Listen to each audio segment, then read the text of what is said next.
Waalaikumsalam warahmatullahi wabarakatuh. Baik, kita akan melanjutkan materi kita pada minggu kemarin. Materi kita minggu ini itu teks eksposisi. Tapi sebelum kita mulai pembelajaran, lebih baik kita berdoa kepada ketua kelas. Silakan dipimpin doanya. Sebelum mulai pembelajaran hari ini, mari kita berdoa.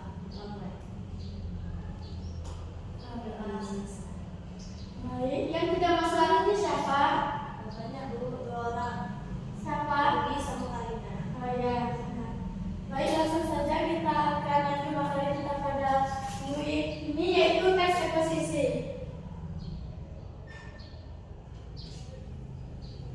Adapun pengertian teks eksposisi adalah sebuah bentuk teks atau tulisan yang memuat tentang informasi maupun pengetahuan. Secara umum, teks eksposisi sendiri memiliki tujuan untuk memberikan penjelasan atau uraian mengenai suatu ide, pokok, pikiran, pendapat, informasi maupun pengetahuan kepada pembaca tanpa maksud mempengaruhi. Yang B itu unsur-unsur teks eksposisi sebagai berikut. Yang pertama itu memberikan gagasan. Yang teks eksposisi yaitu teks yang mengandung sebuah gagasan. Teks eksposisi sendiri memiliki banyak gagasan seperti penilaian, komentar, dan saran dari penulis terkait suatu topik yang sedang dibahas. Yang kedua itu mengandung fakta. Teks eksposisi adalah fakta yang sebenarnya. Adapun ciri-ciri teks eksposisi, yang pertama itu memberikan informasi atau pengetahuan, yang kedua itu menggunakan bahasa yang baku, yang ketiga berisi tentang sebuah fakta, yang keempat format penulisannya singkat, jelas, dan padat, dan yang kelima itu bersifat objektif dan tidak memihak.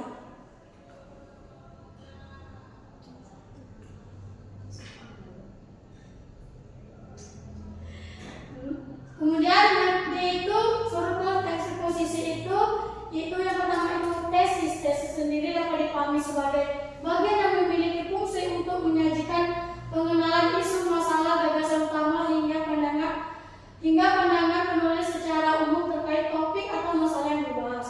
Yang kedua itu rangkaian argumen. Argumen dapat dipahami sebagai pendapat berupa alasan yang logis, informasi sesuai dengan temuan fakta yang terjadi hingga pernyataan para ahli. Kemudian yang ketiga itu penegasan ulang. Penegasan ulang adalah untuk memberikan penegasan terhadap pendapat awal sekaligus menyajikan simpulan dan saran terhadap keseluruhan masalah yang terkait. Yang itu kaidah pembahasan teks eksposisi. Pertama itu kata-kata teknis. Teks eksposisi banyak memakai kata-kata teknis atau peristilahan terkait suatu topik atau masalah yang dibahas. Yang kedua itu kata-kata yang berkaitan dengan argumentasi, banyak memakai kata-kata yang menjelaskan dengan hubungan argumentasi. Yang ketiga itu kata-kata yang berhubungan dengan kronologi, kata-kata yang menyatakan hubungan kronologi atau istilah yang menyatakan keterangan waktu.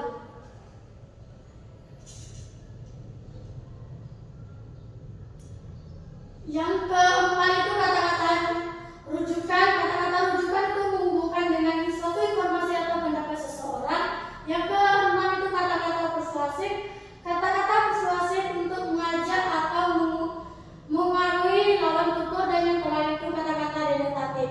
Kata-kata denotatif untuk menjelaskan sesuatu agar lebih jelas.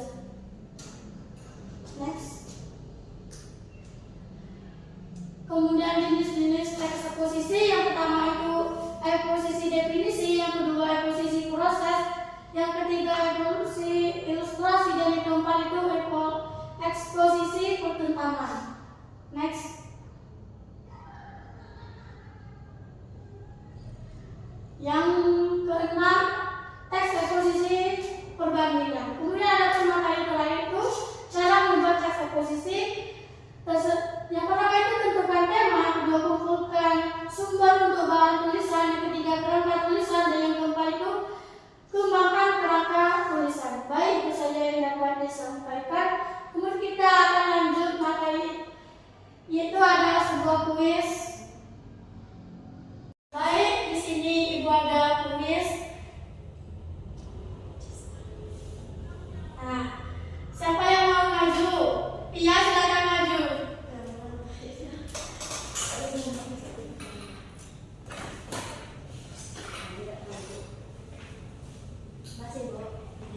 Ya. Kelas.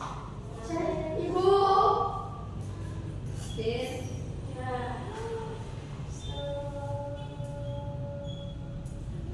Mana dari kalimat itu?